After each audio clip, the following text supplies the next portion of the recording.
Hey, it's Cate with Yoga Healer, and I'm going to solo cast today an episode on what's going on if you are not bouncing back as quick as you used to.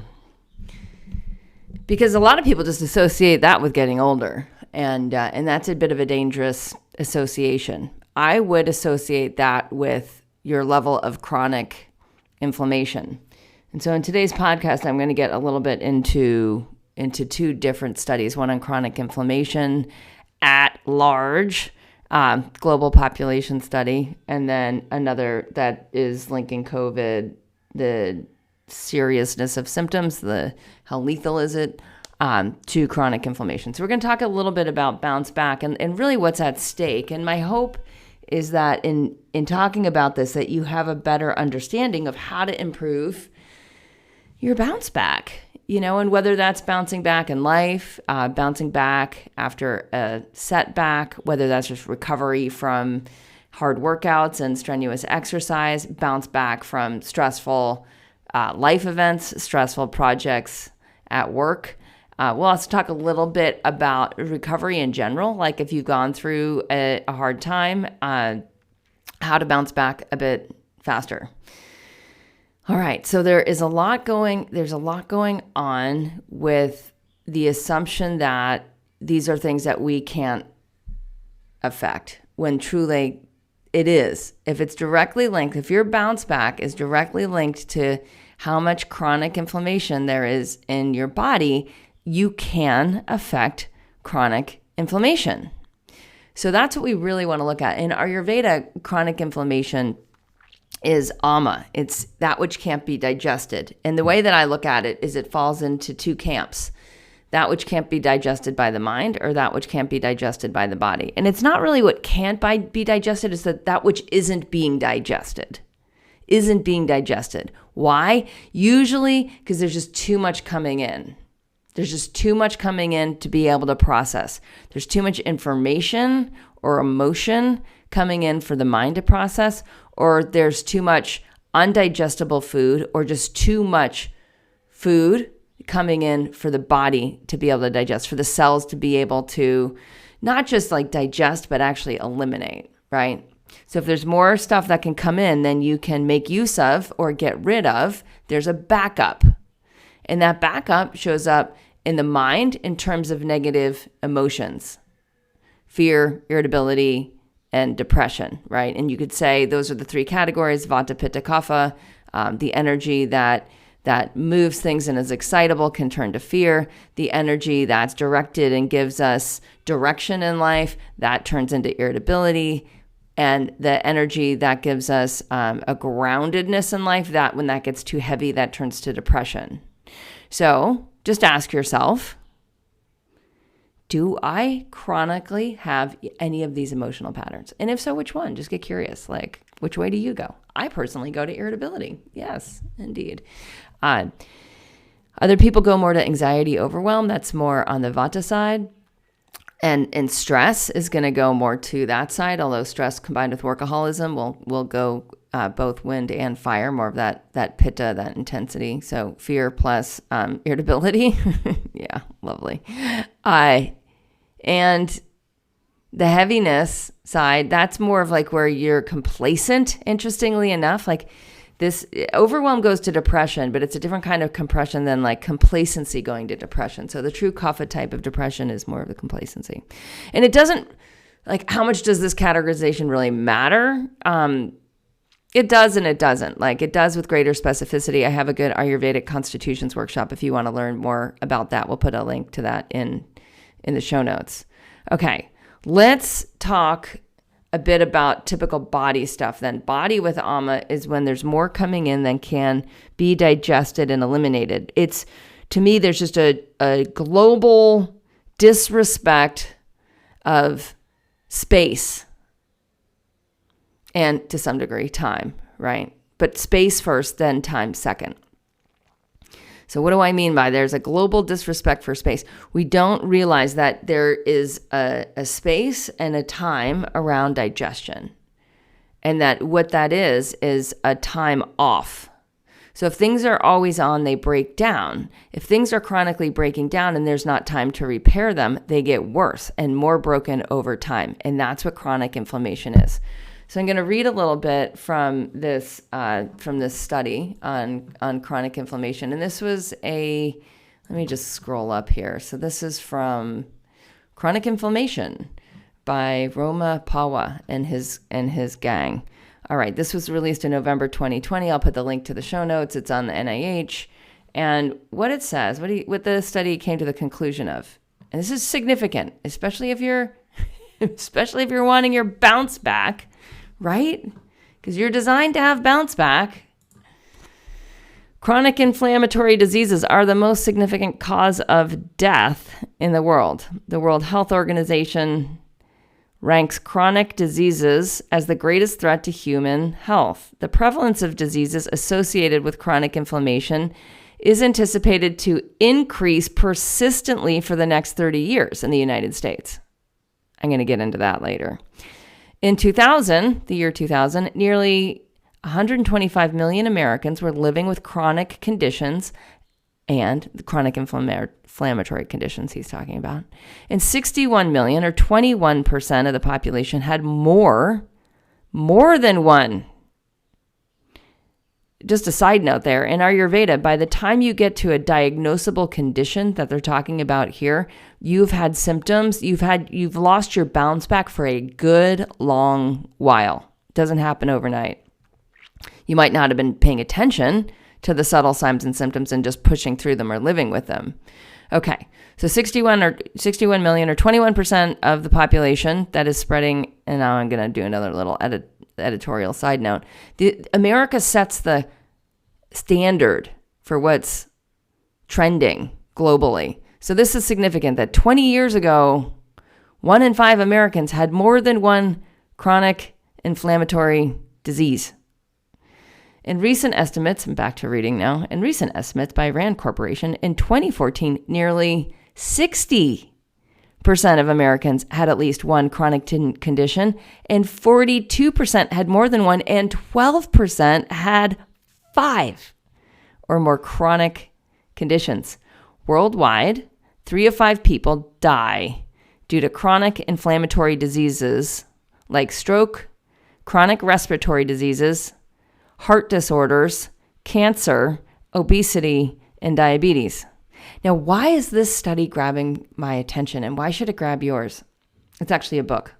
I'm reading the brief on the book. So this is so freaking important, right? If we're now understanding that stroke, heart disease, including all cardiovascular disease, respiratory diseases, cancer, obesity, diabetes, are chronic inflammatory diseases, and chronic inflammation is optional and it's projected to get worse. And if we look at the United States as the trendsetter, we see that in the last 20 years, it's gotten significantly worse.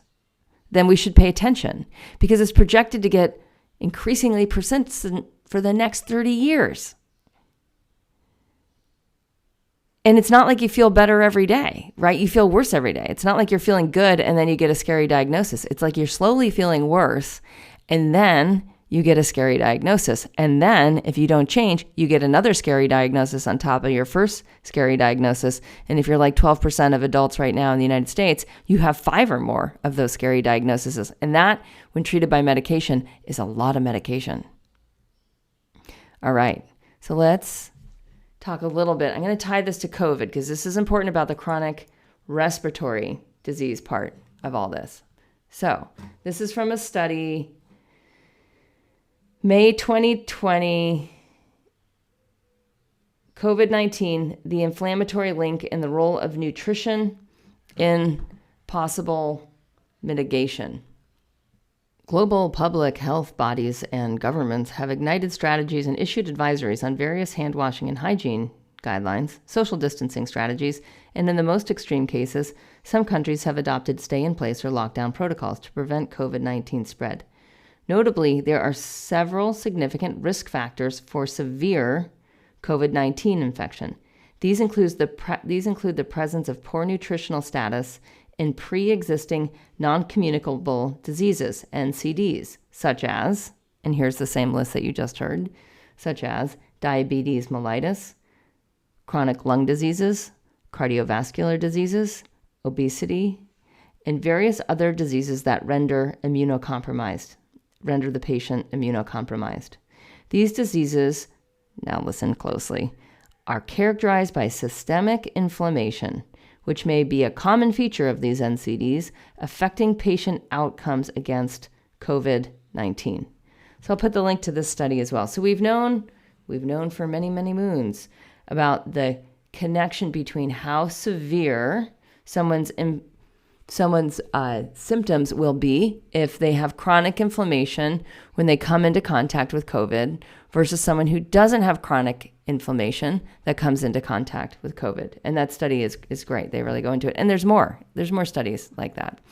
So when we talk about bounce back, to me, it's not like, what are some of the beginning signs of chronic inflammation that we want to start to become more aware of?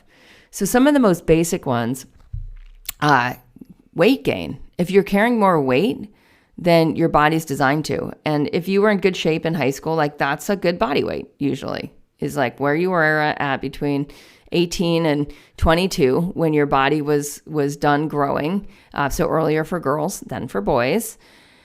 If you were at your ideal body weight then, well, fascinatingly enough, if you're say over 50 or over 60, you should probably be a little lighter than then, because as the body ages, it becomes more efficient and muscle becomes leaner.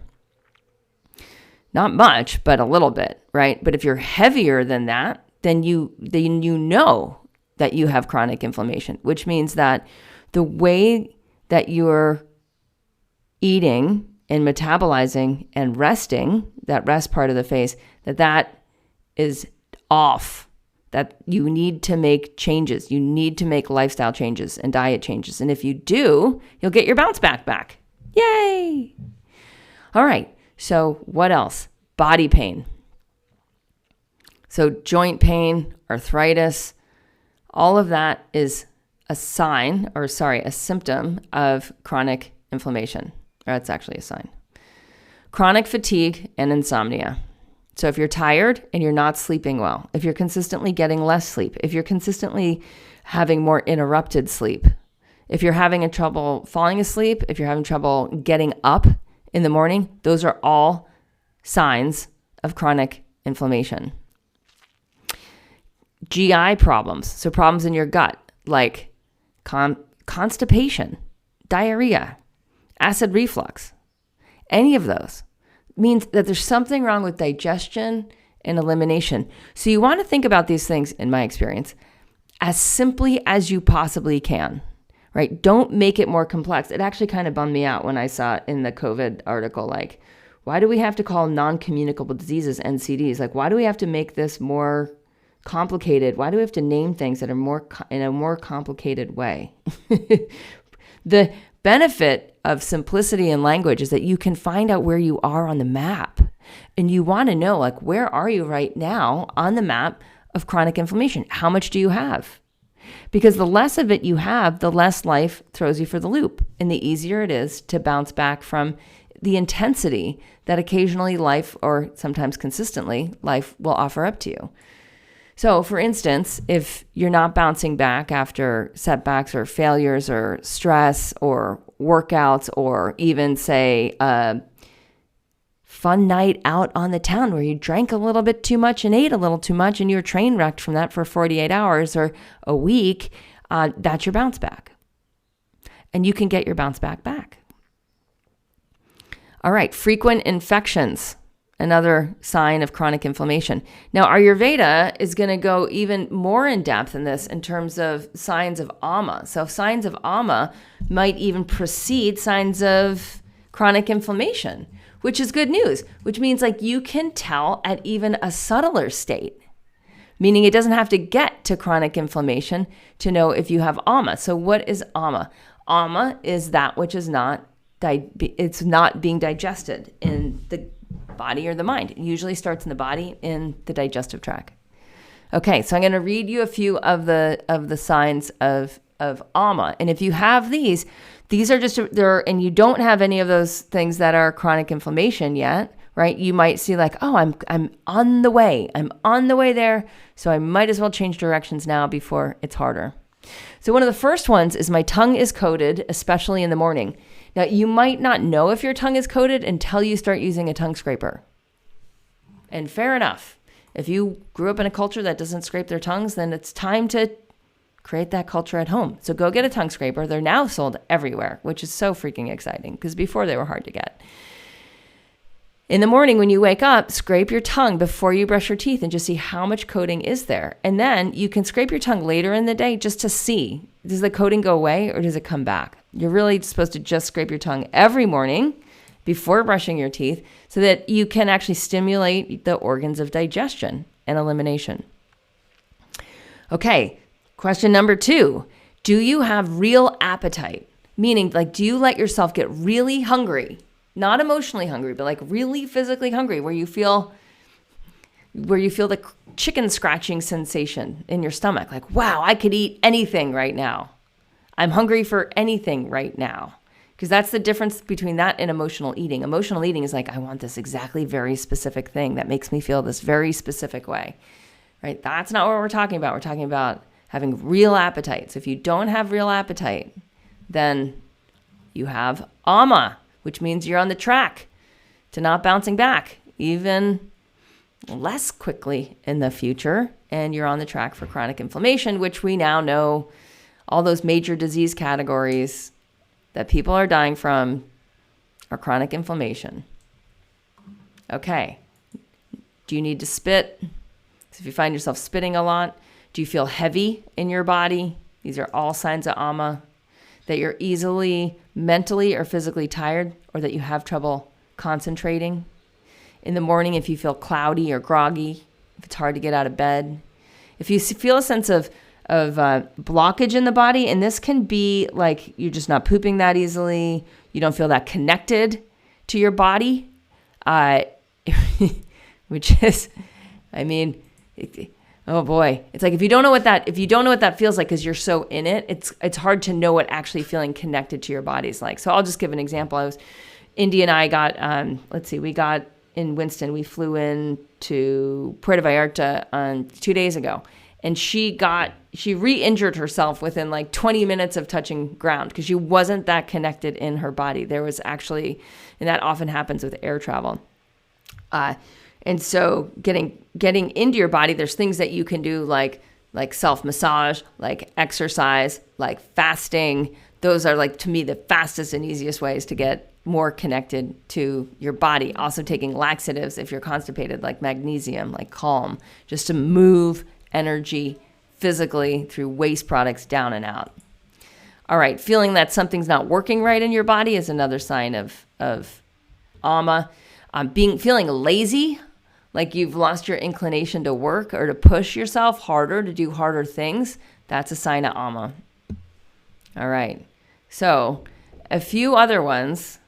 If your skin is breaking out a lot, if you feel pain or weakness in your calves or in your legs, if you have hyperacidity or nausea, if you're increasingly sensitive to different foods, and if you lack mental and emotional energy, like you just kind of like your give a shitter's given up, all of those are signs that you have Amma.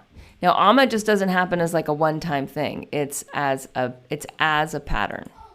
So the real question we should be asking ourselves is like, exactly what is the anti-inflammatory diet and lifestyle? And my guess is, if you've been paying attention to health and wellness for any period of time, is you know.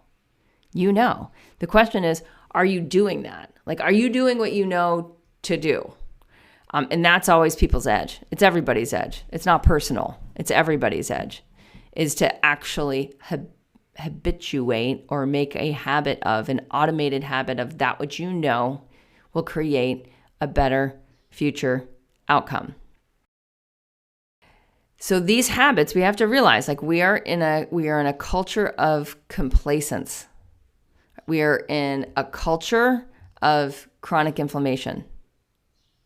And what that means is, like, whatever culture you're in, it's hard for the fish to know it's swimming in the water, because the habits of our culture are leading us to chronic inflammation, which is leading us to having less of a bounce back, which is leading us to chronic disease, which will kill us, and it's projected to get worse, right? It's pretty clear. We want to be increasingly aware of where there are cultures that are anti-inflammatory, because we want to normalize our habits, and habits are largely created by the groups we're in. They're largely created by other people. So if your family has a habit, like mine did growing up, of eating late at night, it's hard to know that eating late at night is what's causing the sleep issues and the constipation or digestive issues and the coating on the tongue and the hard to get out of bed in the morning, or the feeling bloated all day. It's hard to know that those are just caused by what's normal in the household, of saying eating later is normal in the household. And later would just honestly be past dark is how it's defined in Ayurveda. Pretty aggressive definition there. But Ayurveda is very serious when it comes to, hey, have your bounce back your whole life. And there's certain rules that you've got to follow. And these rules are not made by humans. They're just made by nature, the nature that made us, the nature that created the circadian rhythm on this planet Earth, in which humans arose in, right? So we don't get to choose the rules. We get to observe the rules. And the better we observe the rules, which are just the laws of the universe, the better we observe those, the more we keep our bounce back, or the easier we can get our bounce back, meaning we can recover from life setbacks more easily. We can recover from strong, intense workouts more easily. I had a workout yesterday, and I hadn't done this in a while because I've been rehabbing my knee, cartilage in my knee and my ligaments after like years of injuries. The list goes on. And I hadn't been on a stand-up paddleboard in a while. I think it may be about a year. And I have it's a very long one. It's like a 12'6". It's a distance board. So it's not for catching waves, although my husband surfs it, which is absolutely hilarious. So we have two of these big long boards. And we paddled out, and it was a bit windy, which is pretty intense. You're basically like a sail on a paddleboard like that. And I was out for maybe 2 hours of distance paddleboarding. And I was wondering, I wonder if I'll be sore from that. And I'm not. So why not? Well, because I had been doing enough of the habits, simple habits, like Wim Hof breathing technique, which oxygenates your cells, like hydration, like intermittent fasting. So keeping my body light and leaner, and eating very good, easy to digest foods. So mostly vegetables and a little bit of beans and a little bit of hot sauce, because I'm in Mexico. And that's what you're supposed to do here. Recovery in general, it's interesting. Recovery from injuries. And I know a lot about this, and I know a lot about the need to slow down. And part of that is the need to digest all the experiences you've just gone through. So say, for instance, you ended up with an injury, or say you've been a workaholic for a while and you have burnout. I see this all the time. And you're like, how quickly can I get my bounce back? Well, it depends how deep in you are into the habits that are generating chronic inflammation. So for me, with healing an injury in my knee, it wasn't just about that. It was about healing some of the chronic inflammation due to doing too much and not sleeping that well. So when we're honest with ourselves and we understand that there's a very strong correlation between getting great sleep, and great sleep is one of the things that digests chronic inflammation. So if you're not getting great sleep, you've got to look at that. You've got to look at helping yourself develop a habit, which might mean changing your caffeine intake. It might be changing your dinner time. It might be changing your relationships at work, right? So that you can actually have a reasonable relationship with your work. These are really important things to do. If you find yourself trying to cram everything in before the end of the day, which might be between 8 p.m. and 10 p.m. or whatever, or maybe even longer, and then you're having trouble sleeping, is because you're doing the wrong thing at the wrong time. You're out of sync with the law. In our Body Thrive course, the first 2 habits we do are early or lighter dinner, early to bed. And it takes people a while to automate these habits. There's 10 habits. We find it takes people a year to get a solid B- in their habits. And these people are actually often coming in fairly healthy, but still we're in a culture of chronic inflammation, right? And so reversing some of the trends of this culture, it's huge, it's hard. And often our family's in a culture of chronic inflammation as well. So we're setting our kids up for not having the bounce back. We're setting our kids up for not sleeping well, for not digesting well, for not handling stressors well, from having a buildup of stuff in their mind, right, that can't be digested or eliminated before more stuff comes in. And all of that leads to chronic inflammation. All right, so this is from the chronic inflammation book. Sleep longer. Overnight sleep, ideally 7 to 8 hours, helps stimulating human growth hormones and testosterone in the body to rebuild itself. So we need sleep. Other anti-inflammatory habits, some of the basic ones, I would say is intermittent fasting. I have an ebook on it. I have a course on it. I have a challenge on it. We'll put all the links to that in the notes. yogahealer.com/the-challenge will get you started. And it's a 21-day crash course in the anti-inflammatory habits, which I'm calling the wilder habits. Because what I see of the diseases of chronic inflammation are the diseases of complacency. It's the diseases of always choosing comfort. We're in a cult of comfort. And the problem with always choosing comfort in the short term, rather than discomfort in the short term, is it creates a nearer death and a lower quality of life day after day after day after day. So you want to get more in the cult of discomfort. And that's actually where yoga has lived the entire time. Yogis have been super aware for thousands of years. I think as have any really human beings that have been paying attention, that you want to have positive stressors on your system. You want to develop practices around positive stressors. And when you do that, you'll sleep well. So then the question is what are positive stressors? Well, one of the first positive stressors is fasting. It's just simply not overfeeding your mind with too much stimulation and too much activity and too much stress. And you might be saying to yourself, well, I can't choose that. I've got to take in everything I can. Listen to the last podcast with Glenna Bedoya I did on this, and we'll put a link to that in the show notes as well. Because in that, she realizes pretty quickly in 25 minutes of coaching how she could drastically reduce the intake of what's going into her earballs and her eyeballs. She could drastically take in less. And in doing so, she would free up her mind's ability to digest the stuff that's already there, including the emotions. The other fasting that we need to do is physical. We need to have at least, if you're an adult and you're not on your deathbed, 16 hours between the last calories you take in at the end of the day or sweet taste and the first calories you take in the next day. Now, messing around with that is a really good idea. So some days you fast 16 hours, 18 hours, 20 hours. Some days you do an OMAD or just one meal a day. Other days you might do fast mimicking diet days, depending on how much chronic inflammation you have and depending how serious you are about digesting it and eliminating it.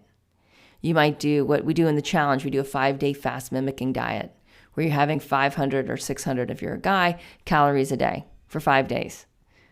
And some of you might be thinking, well, that sounds severe. It's what sounds more severe, that or cancer? Personally, to me, having less calories a few days, what happens is you start to feel really good. You start to feel light. You start to feel clear. You start to feel wow, I don't need to spend so much time in the kitchen. Wow, my food bill, if I just actually ate what my body could digest, would be cut in half. That's what one of our Body Thrivers who was doing the challenge realized. She's like, wow, being in Body Thrive and doing the challenge. Body Thrive, the course, the year-long course, it's $5,000. She realized in the challenge, which is, I think we're having a special offer to $147. She realized that her food bill for the year is cut in half. Right? It's dramatic. And that's not even including alcohol or other things that create chronic inflammation. All right, so doing the hard thing, practicing the hard thing until it's habituated. The yogis have a really lovely word for this. It's abhyasa, A-B-H-Y-A-S-A. And abhyasa is the practice. There's a yoga sutra that introduces 2 essential elements of yoga philosophy. And the Yoga Sutras were written 2,000 years ago. It's a good book, right? It's like the Bible. It's a good book. There's some really good books out there, and they're old, and they tell these truths that happened before social media was controlling our mind, right? Before the news was just so prevalent. Okay, Yoga Sutra 1.12 introduces two essential elements, abhyasa and vairagyam. When practiced together, they serve as a spiritual and practical roadmap for navigating life. So let's talk a little bit about this. That's from a Yoga Journal article on Yoga Sutra 1.12 of abhyasa vairagyam. The official sutra is abhyasa vairagya bhyam tan nirodha. And tan nirodha means doesn't cause fluctuations in the mind. So vairagyam is without, and this is so important, it's without attachment to the results. So in the beginning, when you're practicing and it's a practice, when you're practicing, because you haven't automated yet, it's a practice, which means it's going to be hard. It's going to be uncomfortable in the short term, more comfortable tomorrow, more comfortable in the long term.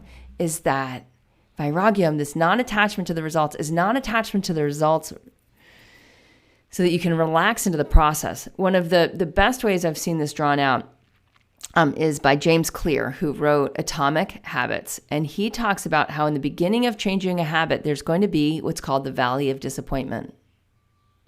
And this is where you're starting to intermittent fast, or you're starting to do some more of the wilder habits. And I'll talk more about those habits and chronic inflammation. You're starting to change your diet to eating things that are actually real foods for your body in that season, in the ecosystem in which you live. And you're starting to do things like perhaps play with cryotherapy, of like getting your body cold, right? Cold water, cold plunging, cold showers, cryo tanks, like where you're actually exposing your body more to cold. That's one of the fastest and easiest ways, even though it might be psychologically hard at first, to move inflammation out, for your body to quickly digest it.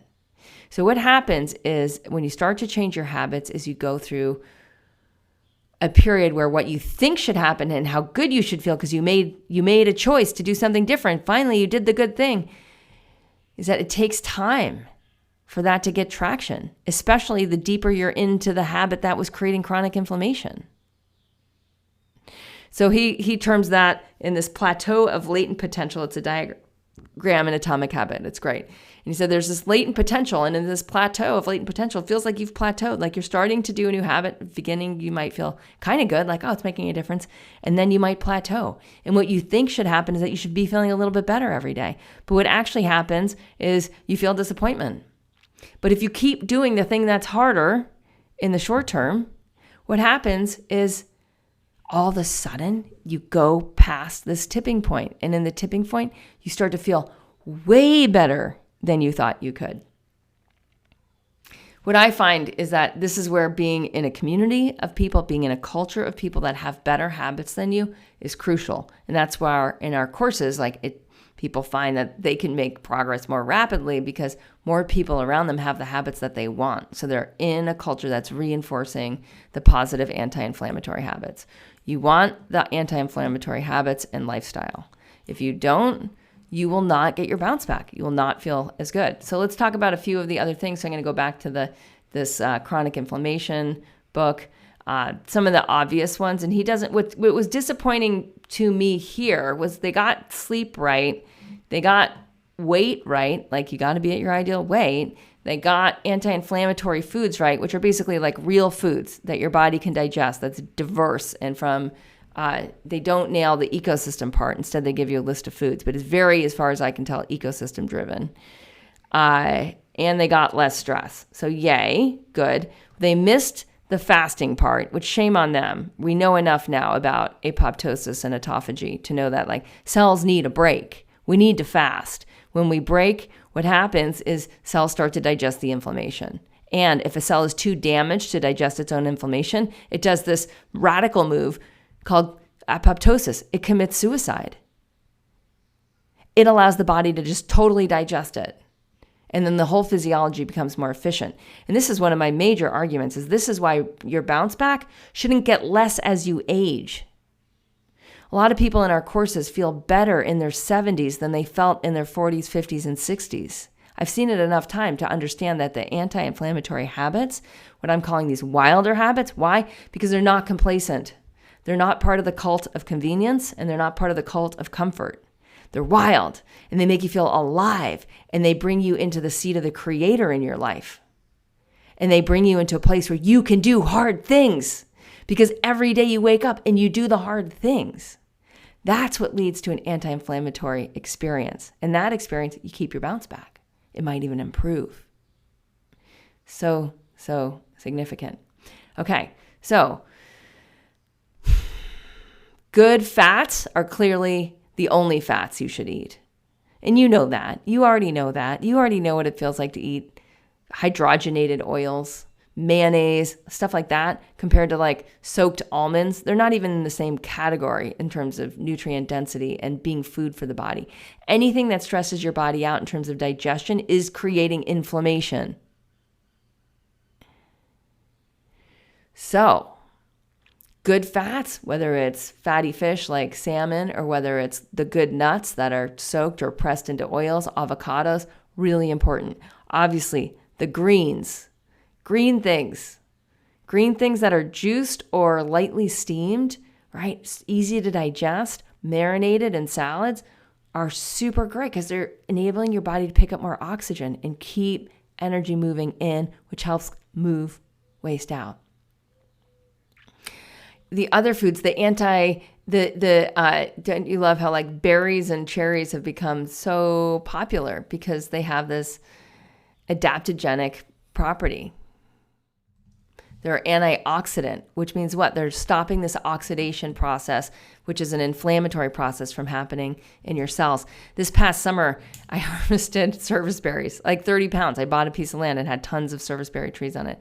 And so I harvested service berries and more service berries. And I looked up, like, was there a nutritional profile on this? Because I'm eating these service berries, like literally by like the handful, by the pound. And like these things, and you can taste it. Wild foods taste wild. You can taste the antioxidants. You can taste your body getting smarter. And to me, this is like one of the most basic things to pay attention to is when you're eating your food, are you tasting your body getting dumber and more complacent and more bloated and more expansive? Are you tasting it getting smarter? And the wild taste will often taste a little bit constrictive, right? Where they're like, you feel your mouth doing these wild things. You feel your cells waking up. And you might be thinking like, I don't have access to wild foods. But what's interesting is like, when you start looking, you might, when you start paying attention to what's important, you start to notice that stuff showing up at your door. That's how it's been definitely for me. So for those of you who shop at organic food stores, you might just spend a little bit more time in the vegetable aisle and say like, what have I not tried here? Maybe it's a habanero pepper. Maybe it's fresh ginger root or fresh turmeric root. Maybe it's okra. Maybe it's green beans. You haven't had green beans in a while, right? So get just super curious about colors, foods with different colors, different antioxidants. Get super curious about that which is abundant in the season. Get curious about foods that have good fiber because they're part of the waste removal process in your body. Foods that you have to chew. So chewing is another like really great thing that helps slow the process of digestion and absorption down so that your body can actually get the nutrition out. So if you're noticing like, oh, my food's kind of disintegrate in my mouth, not good. All right. So the other question that I'm going to end this with in terms of stress and is your life on track is this is something I've noticed from writing the book Master of You, which came from leading a course that my course members and other courses were like, we need to understand how you seem to hit your goals continuously and without sacrificing like your body's health. Like what's going on there? How do you do that? And so we created Master of You based on the 5 elements of like, how do you live a bigger life? How do you live a life potent with meaning? I was quoting, I love this from it was from a Harvard lecture Jordan Peterson did like 20 years ago, over 20 years ago in the late 90s. And he said, what if a sense of meaning was an orienting reflex? What if a sense of meaning was an orienting reflex? That stopped me dead in the tracks because I was like, yeah, what if? Well, it is. A sense of meaning is an orienting reflex. So if you don't have meaning in your life, if you're not orienting to a life that means something to you. And that will always require you to do harder things. It will, like by definition. Tapas are that friction of discriminating that this is where meaning lies for me and everything else is just filler, right? Just same thing with nutrition. Like this is true nutrition for me and everything else is just filler. These are good activities for my mind and everything else is just filler. Until we get to that level of what is meaning, we'll just fill our life with filler, and filler equals chronic inflammation. So that's what I'm going to leave is just my question to you in terms of your purpose, in terms of purpose in the next chapter of your life. Feel it. It's like, are you orienting to your life of meaning? And if you're not, and if you haven't been in a while, then get in the challenge. We actually renamed it to Ignite Your Purpose Challenge. It's at yogahealer.com/the challenge. I didn't mean to turn this into a commercial for that, but I just want to help you. Like we've had so many people, we had 300 people take this challenge and feel a lot better in 21 days, like really fast. Why? Because they start living the anti-inflammatory diet and lifestyle. They end up being in a culture of people with wilder habits. And the more you're living your wilder habits, your purpose comes in. You see it. You see it. And it's easier to live it. Because you're not carrying around all this inflammation. You're not centering your mind on all this distraction. All right. I hope this is helpful. If anything, I hope you now know that your bounce back should not go away with age. It should improve. Namaste and have a great day. Cate Stillman with the Yoga Healer Podcast, signing off.